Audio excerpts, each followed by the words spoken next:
All right, guys. Let's start. Introduce yourselves. First name, last name. My name is Andrew Huang. I did policy debate at Bellarmine for 4 years. Awesome. And my name is Shae McInnis, and I was Andrew's partner.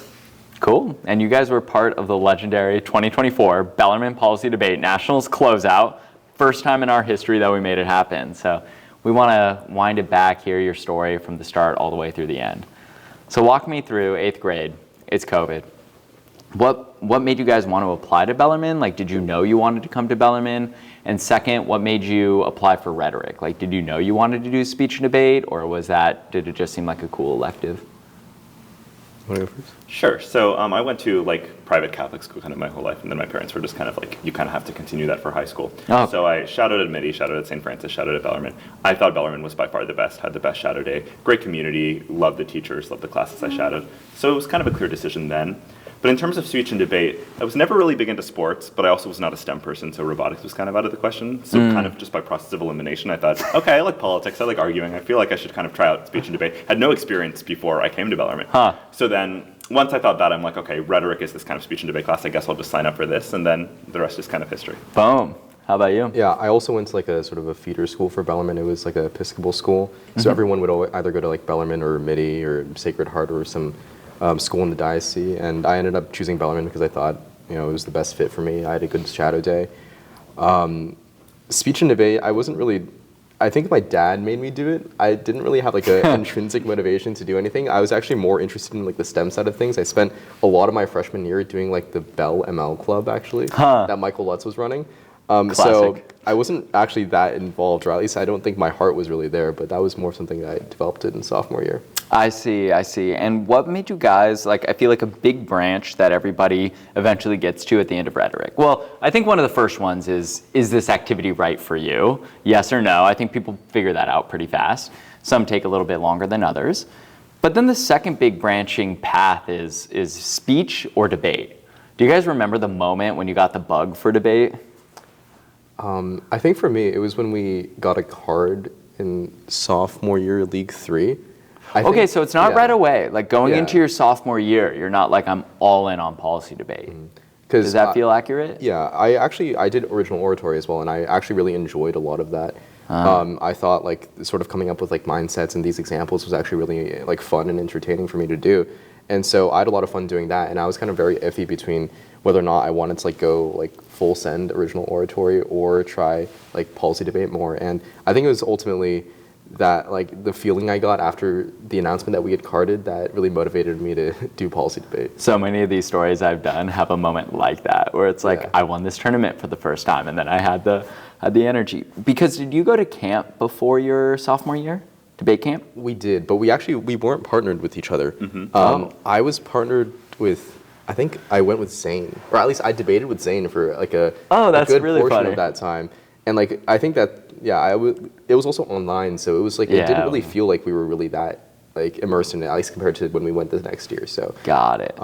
It really was that sophomore year moment that made me feel like we should do policy debate. I see. Wait, you guys were not partnered together in rhetoric? We were. Oh, you were. But then I was kind of iffy about camp, but he wanted to go, so he went insane. And then did you go to camp? I ended up going at the last minute, and I'm like, and who do you partner with? With a guy named Pavan Jagannath. Oh, I remember Pavan.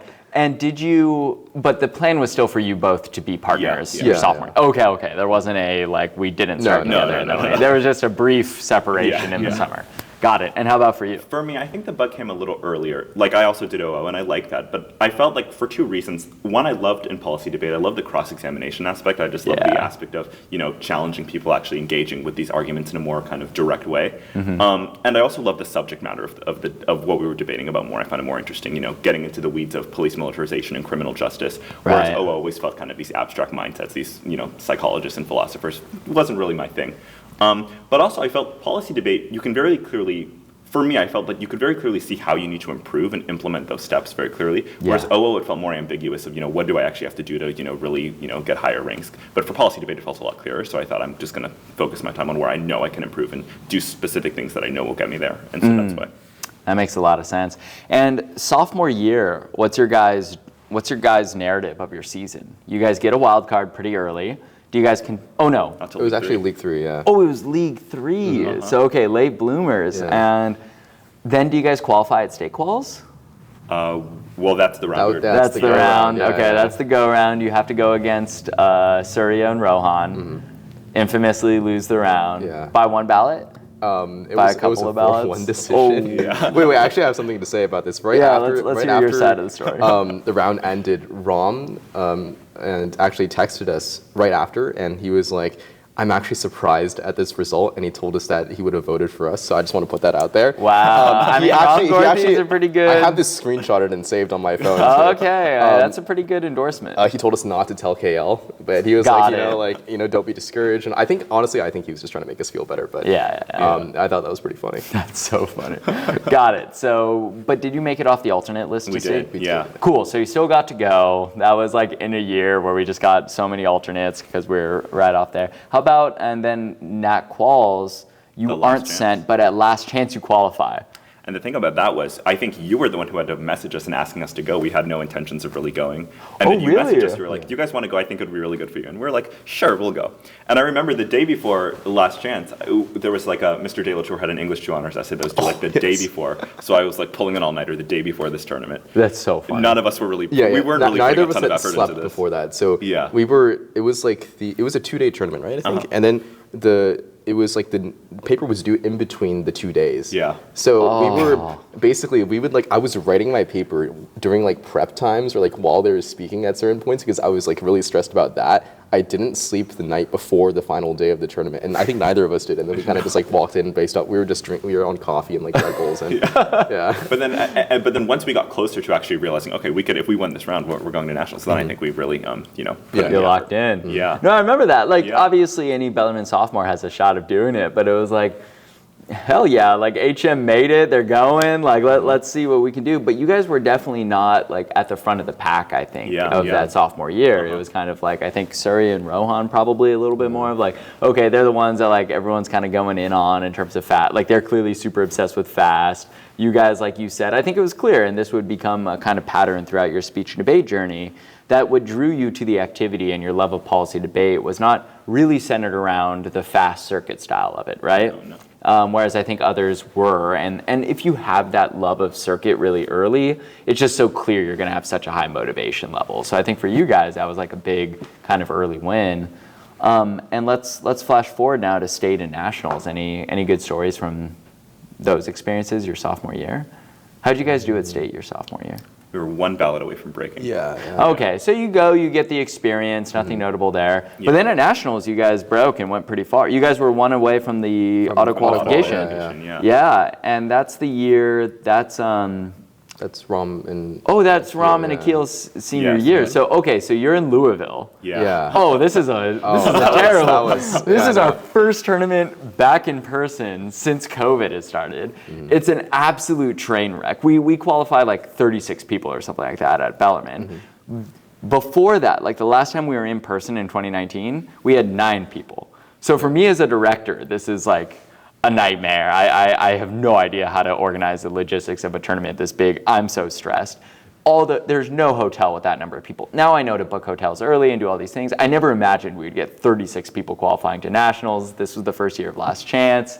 So we are now in a terrible hotel. I forget the name of it. The Radisson. the Radisson. Oh like we're talking like they would come in, they would steal our towels, right? Yes. And then people would come back and be like, I don't have any towels. You go to the front desk, they'd be like, we don't have any towels. You'd be like, I need a towel. Then people are going to the pool and stealing. Everybody gets COVID at some point during this tournament. Yes. Our air conditioner was broken the entire time. Air It was conditioner 100 degrees, broken. and we would leave our door open I Open think. at night, yeah. And even we had like all our stuff in there, but it was so bad that we'd risk our stuff getting stolen because of how hot it was, and we just couldn't sleep regardless. Oh, it's so bad. There's cockroaches as well. Uh-huh. We had to kill a Yeah. cockroach. No, like it almost sounds like we're exaggerating how bad this experience was, but it was actually so bad. But tournament, like we did really good. Like obviously you got to see Ram and Akil. I feel like those were probably really important rounds. Like seeing Ram and Akil on Wednesday probably planted so many seeds for how like you guys would debate your junior and senior year. Yeah. Yeah, those were rounds I wish I had recorded. So after we were eliminated in, what was it, round 11? Or? Yeah, I think so, yeah. Then we got to watch Ram and Akil debate twice back-to-back on the negative against two pretty competent teams. And to watch Akil just give those two NCs Ram in the cross-examinations, it was like a masterclass of how to do medium debate. Yeah. And those were so inspiring and like what we wanted to become by next year. And So good. Yeah. And I feel like also that year kind of put a chip on our shoulder of, like, Darshan Surya had won nationals in 2021, and that was huge. Like, that was our first time winning in a really long time. But it was virtual. So there's this like weird thing of like we did it, but like it was over Zoom, so it felt a little less tangible. And then Ram and Akil the year after were like, oh my God, we're back in finals. We're gonna do it again. And then we lost. And like getting to finals is obviously such a huge achievement. You got to be pumped about it, but especially in debate compared to speech, like losing it, you're like, oh damn, like it's such a clear, like there's a winner and a loser. So I think we had that chip on our shoulder. Junior year, we don't end up getting anybody to finals. So I think like it really set the stage for your senior year being a like, all right, we're gonna go all in.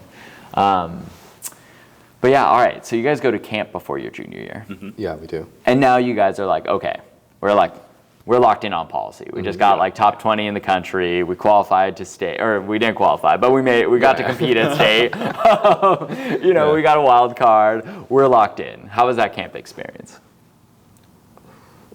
It's been a while. It's been a while. I think it was definitely better than the online experience. Yeah.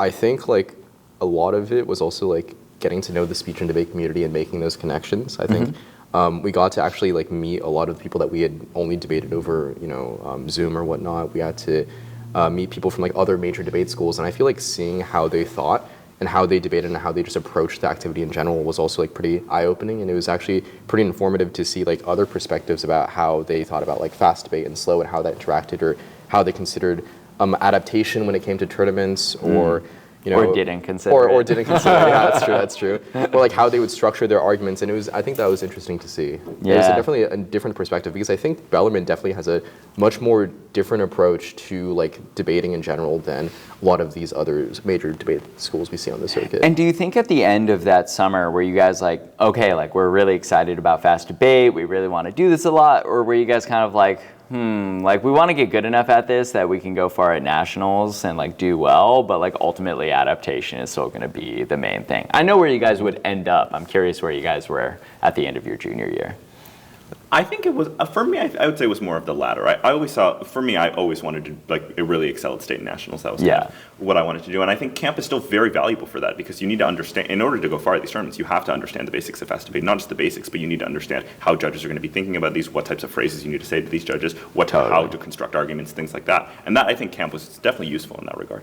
Yeah, it's just like there's going to be some tricky rounds where you just got to be adaptable. Yeah. And thinking like, flashing forward, I remember seeing you guys in a round of nationals your senior year, round 6, and it's just like the classic type of nationals round where the judge panel is competent-ish, like they're kind of faster, they're kind of circuity, but definitely not full fast. Right. And then like this team is like spamming all of these very fast arguments at you. They're speeding up the round, so you guys have to be competent at fast, but still be able to adapt and like slow it down and just explain the right arguments. And by senior year, you guys had all the skills you needed to be able to do that.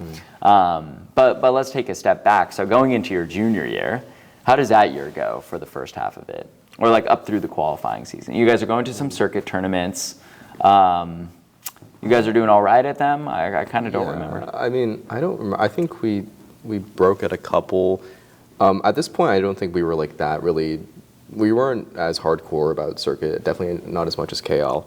And so we were just wanted to like have like a sort of a basic competency when it came to circuit debate, like enough, like you said, to take us a little bit further at state internationals. Got it. I think we were doing pretty well at league. I think we Carded carded twice twice that year. Oh, okay. So No, that's I think that's what we were legit. focusing on, and I think we were happy that with our performance there. And did you qualify to state at state qualifications? We did, yes. Yes, we did. Yeah. And at NAC quals? Yes. You qualified to That NAC was, quals? yeah. Oh, So I remember that. That NAC quals was a very memorable tournament. So we actually had to debate with Rishi and Neil at that NAC quals in one of the go rounds. Oh, I forgot about this. And that, was and brutal. so that was brutal. And you guys beat them. Yeah, we you did. guys, as juniors, you beat the top senior team. Yeah. Which was tough. Yeah.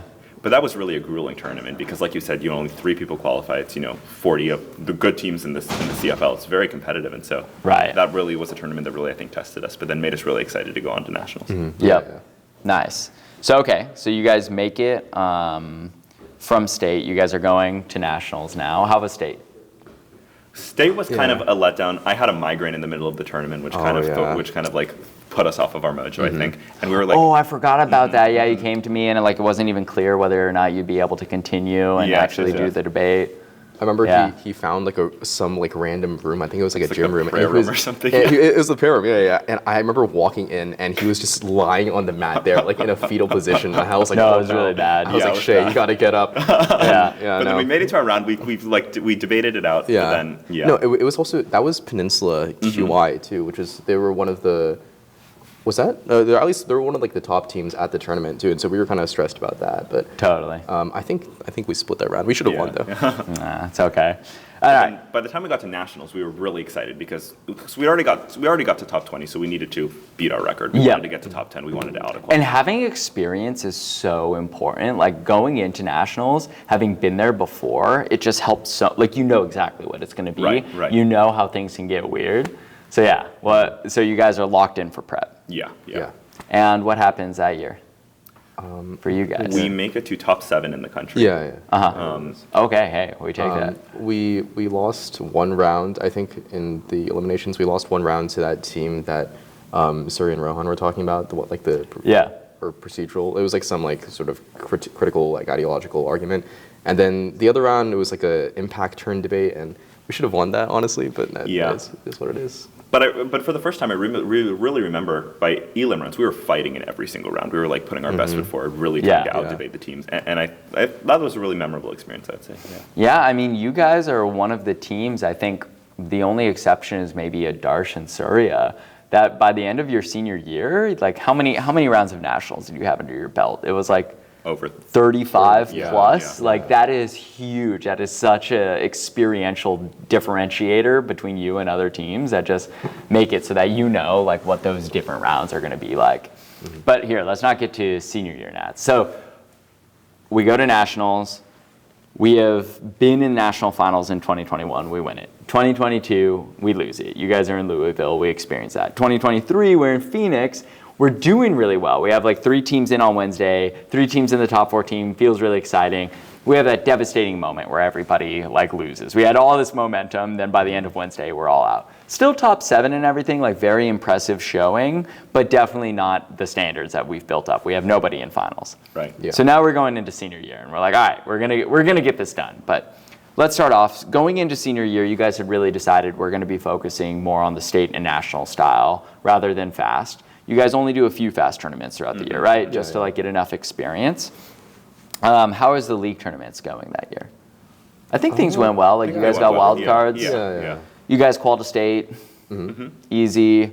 You guys don't have to qualify to nationals. So things are going pretty well. Any notable stories along the way of your senior year? Before state and nationals? At this point, I was more committed to kind of giving back to the team, really kind of training the sophomores and the novices. So I definitely enjoyed doing that, kind of teaching them some of the fundamentals of slow debate. But competitively, I think it really geared up in those days of nationals where it really kind of made the whole year kind of come together. You guys, I mean, that senior year, we just had a machine at that point. That was so top heavy, which is usually pretty rare. It's normally a very narrow top leading a much broader base, but it was you guys, it was Andrew and Arnav Agarwal, it was Surya and Rohan. We had such a strong senior class that year that just makes everything go well. But at state, we did close out finals of state, but that was not with you guys and Surya and Rohan. What happened in your octafinal round? Or was it quarterfinals? I think it was octafinals. I don't remember. That was a weird round. We had 2 fast judges and 1 parent, and we were affirmative, right? We were affirmative. I think we struggled with adapting. It was difficult for us to balance sort of the level of explanation that was necessary for the parent judge when talking about what was our affirmative? It was retaliatory cyber operations, but also we had a lot of just sort of technical argumentation that we had to answer for the fast judges, and then I think our sort of time allocation didn't really work out. We had neither the amount of explanation that was necessary, not the amount of technical argumentation necessary for the fast judge, so it kind of fell apart. And so it's kind of it was a super successful state for the squad overall, Yeah. right? But you guys are like, oh damn, like that wasn't the experience we were looking for. Right. So does that set up going into nationals prep? Are you guys in the same place as Surya was, where you're like, anything less than winning this tournament is unacceptable? Are you guys kind of like, we've had a great career, if we can have like a good win here? I think we were pretty motivated. I remember setting our so on Tabroom it shows like sort of the ballots that you lose, and I took a screenshot of that and I set that as my phone background. So I was like, I'm gonna do much better than I did at state than at nationals, and I remember that was pretty motivating. That's so funny. And also I felt like I really wanted to end the year like strongly, and so. Wait, can we back up though, because there was a moment. Like it was before nationals prep started. I think by the time nationals prep starts, you're fully locked in. Yes. But there was like after state, I was like trying to get you guys hyped up, and I could tell Surya and Rohan were like really locked in, and then I like see you, and I'm like, wait a second, Andrew, talk me through what's going on, and you're like, yeah, no, I could tell you were talking a lot about this trip you were going to do in Taiwan later in the summer, and you were not talking a lot about nationals. And I like remember having this big like, listen man, like you're going to go, yes, you're going to graduate high school, yes, in a year, like Bellarmine speech and debate, it'll feel like this distant thing, like the wins, the losses, it's not that big of a deal. Like you realize you're like, it was a high school activity. But I'm like, but think about it, man. Like if you make it to the final stage, like that's an experience that'll stay with you for life. Like it's not about the wins and the losses. It's about like this defining, culminating experience where you get to be like in front of the camera on the final stage, and you're like, okay, I think I gave a persuasive speech there. And then you got really locked in. Yeah, I do you remember that agree. moment? I do. I think that was actually a pretty pivotal moment. Another thing I didn't tell you this, but I had told a girl that I was going to win nationals, and I was trying to impress her by doing this. Yes. And so I think I had texted her like 2 weeks before. I'm like, I'm going to win nationals, and then I was like, I told her this, and I was like, I have to do it now. Got to do it now. I had to do it now. And then so I was like, we kept going, and I meant it as a joke, honestly. Yeah. Like, but how many major decisions in history have been made under similar promises? You know what I mean? Probably a lot. Yeah.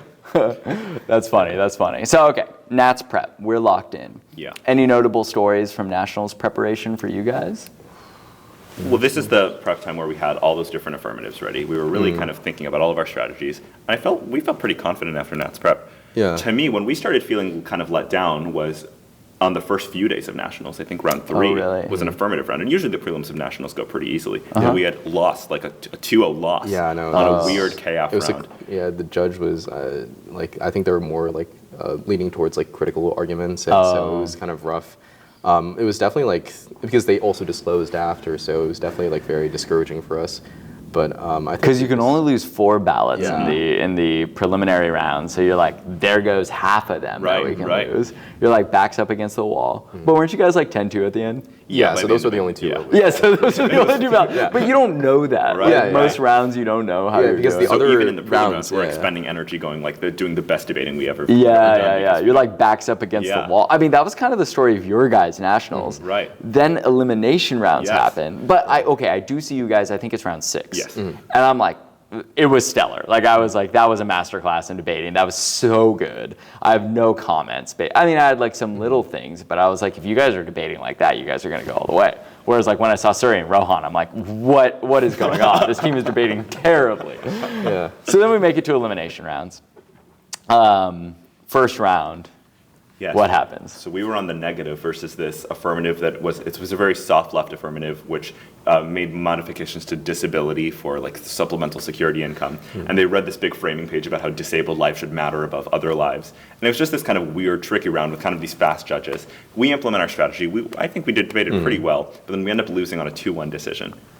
And so the first elimination round, to lose like that, it really kind of puts your back against the wall, and you're now stressed into every other round of nationals. Because you can only lose 2 rounds in elimination. So once you lose 1, like your back's against the wall. Any loss after that. And you were the only Bellarmine team to lose the first round. All 6 of our teams break to eliminations. We got all of them in there. We're so excited.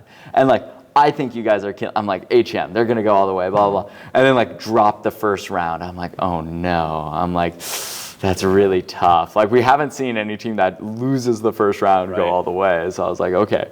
But then it's like, round 9, round 8. Win. Yep. Okay, so we're like, all right. Yeah. And it's like round 9. We're like, okay, win. Cool. You watched that round, I think, right? I think so, yeah. I watched another one. I was like, once again, great round. And then I go and watch Surya and Rohan after. I'm like, what is going on here? But like, actually, they're doing way better. And they haven't dropped any rounds yet. Then we get to round 10. You guys win that one. Like, okay, we're like HM's in it. At this point, I think one of our teams has been eliminated from the tournament. I think Derek and Arthur were eliminated. Yeah. Everybody else is still in. So we have 5 teams in like what I think is functionally the top 14. Then the infamous round 11 happens. All the Bellarmine teams drop, except you guys. So you guys are like, I don't know what you guys are saying. Like, we're doing fine, right? You're like, why are the vibes so off right now? And you're like, our backs have been against the wall. Welcome to the club. And then we go into Thursday.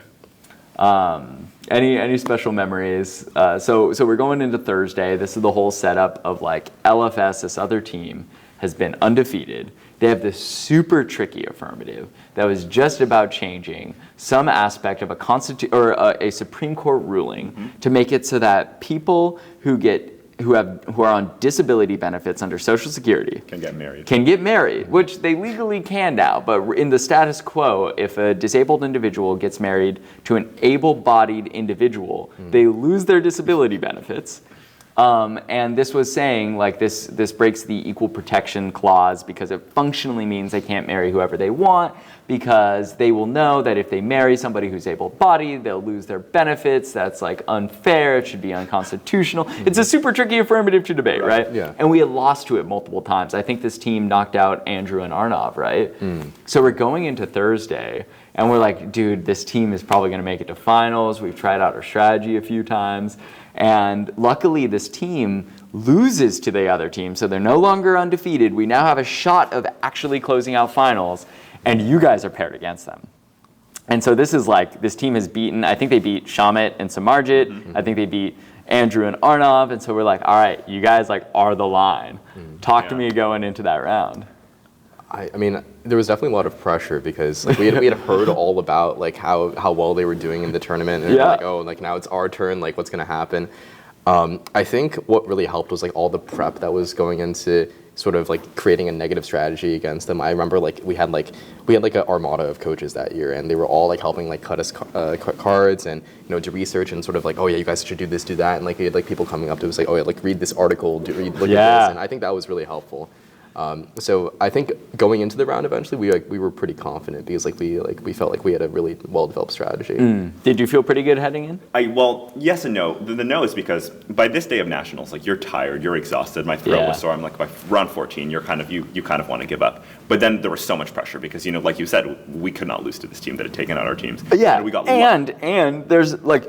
We're this close to closing out national finals. Like, it'd be so cool, But I think what really saved us in this round is the judge panel we got. Because we got a panel with 2 judges that were very sus, fast judges. Like, not the judges we want to debate in front of. Right. But then 3 of the judges, one is like a lawyer, one is a parent, and then the other one's like a speech coach or something. So I'm like, okay, I know I can win this round. I know I can appeal to these judges just with not fast technical arguments, but just kind of logic and common sense. I can win this round. Yeah. And so that was like, okay. Once I saw that, I'm like, okay, this is definitely winnable for us. And I also think it was a really lucky pairing because I remember when we were developing the strategy and really think like, okay, we like keep trying strategies against this team, it's not working. And then like we had really developed this final strategy, but it was something tricky that really required understanding court precedents and all these, I forget what it was called. It was called the rational basis test. The rational basis test. Strict scrutiny. And strict scrutiny, rational basis test. And it's like very complicated. Like this is like Gov AP kind of material that you're having to go into of like going into past litigation, past precedents, understanding like what type of new precedent this would create and why it would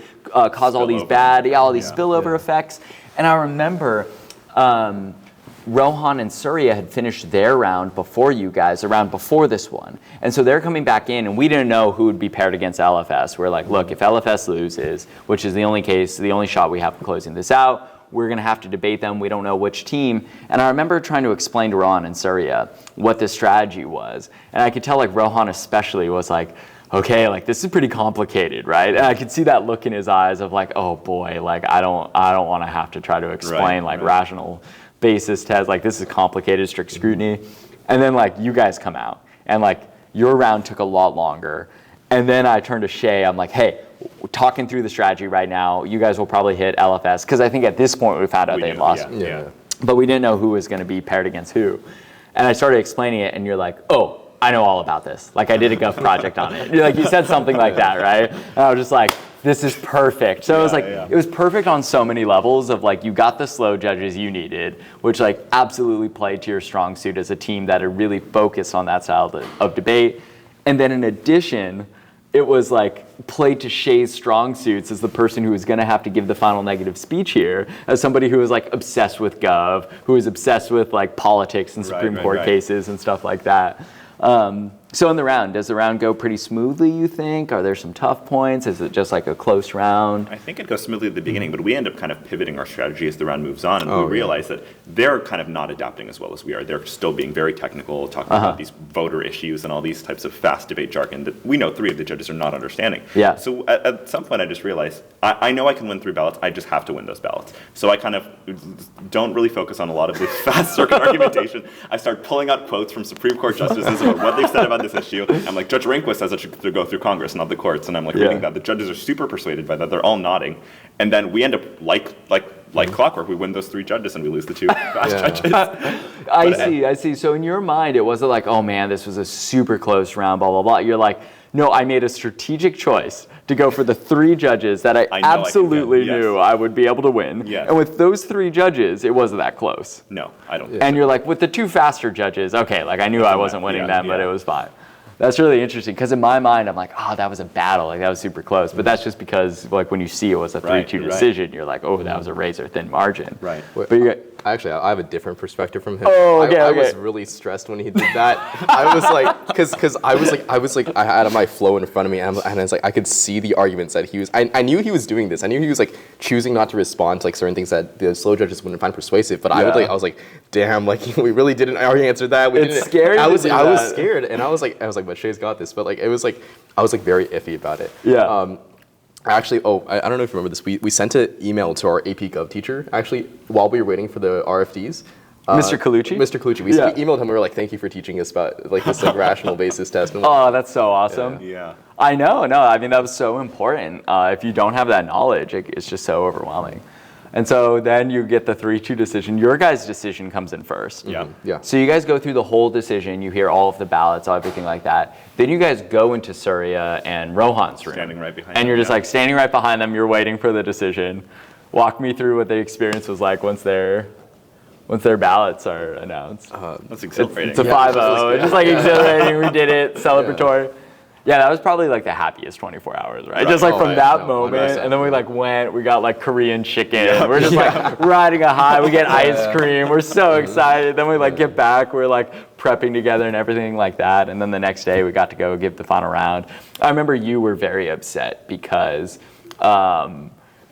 Surya is immediately like, oh, we want to be affirmative. And you're like, wait, I want to be, like everyone wants to be affirmative. You know you're affirmative better. But then Shae outs you and is like, actually, no, I want to be negative. And you're like, no, come on, man. But like, I'm like, hey, man, Shae wants to be negative. They want to be affirmative. This makes sense. Let's just make it happen, right? Any notable stories or like want to talk about the experience at all of being on the final round stage with Surya and Rohan? Well, I think we have the unique experience, our situation of having no pressure, just like literally staring at the judge panel and it's you and Akil and Ben, and it's which made it very fun. I mean, it really felt like the kind of culmination moment of what we've worked hard for these entire 4 years. Of we can show this now, and to rhetoric students who'll be watching us debate, just like we watched, our seniors debate, and we were so impressed by that. Yeah, it was just the victory lap. Yeah. Absolutely. How about thinking about your 4 years through Bellarmine speech and debate, and you guys like came back, you guys coached, so now you've seen the other side of like going to nationals as a coach, getting to watch like what it's like, giving feedback to the others. Any like big lessons you've learned or advice you'd want to give people? I think to really value like sort of the bonding and the team and the friends that you make while debating. I think because of how like competitive the activity is, and it's like a mix between how competitive it is and how like team based it is, that makes policy debate such like a important space, or like such a good space when it comes to building these relationships, because oftentimes you'll end up spending like hours on end just working with a friend to do research, or you'll stay up like really late till 2 or 3 a.m. like in a hotel room or on a Discord call or anything like that, just working out these like sort of new arguments or new strategies. And that also means like really getting food like really late at night. I remember at Berkeley we'd go at like 12 a.m. to like a hot dog stand to grab a bite before going Top dog. Top dog, yeah, Yeah. And so I think it's like really those moments that really helped make a lot of the closest friends I had in high school and still people that I keep in touch with. And so I think that is sort of like my major takeaway, and I think that's what people should value when they join speech and debate. I'd say don't give up. Be persistent. Be determined. Even if everyone has a lot of losses in their career, but work through those, and it'll all work out in the end. I don't think, like you were just saying, there's no one who has devoted themselves to this activity who is not happy when they graduate by how it's turned out.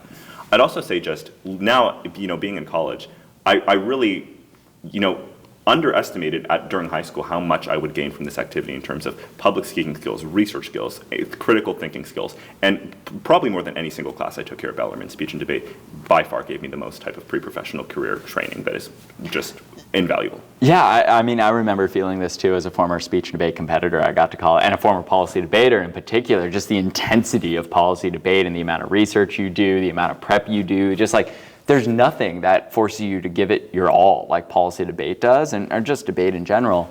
And I remember getting to college and being like some people were like, this is so hard, this is such a step up. And I'm like, this feels easy mode after high school debate. I don't know if you guys have felt that too. For sure. But yeah. Yeah. No? Any other final words you'd want to share? Well, I just thank you for cultivating this community. I appreciate it. This excellent community. Like the fact that you have so many alumni who are coming to the speech and debate banquet, who are wanting to coach at nationals, just is a testament to the culture you've created for us. And we're excited to be back in nationals next year. And yeah, I agree. I'm looking forward to it. Yeah. Cool. Well, thanks, guys. Yeah. We did it.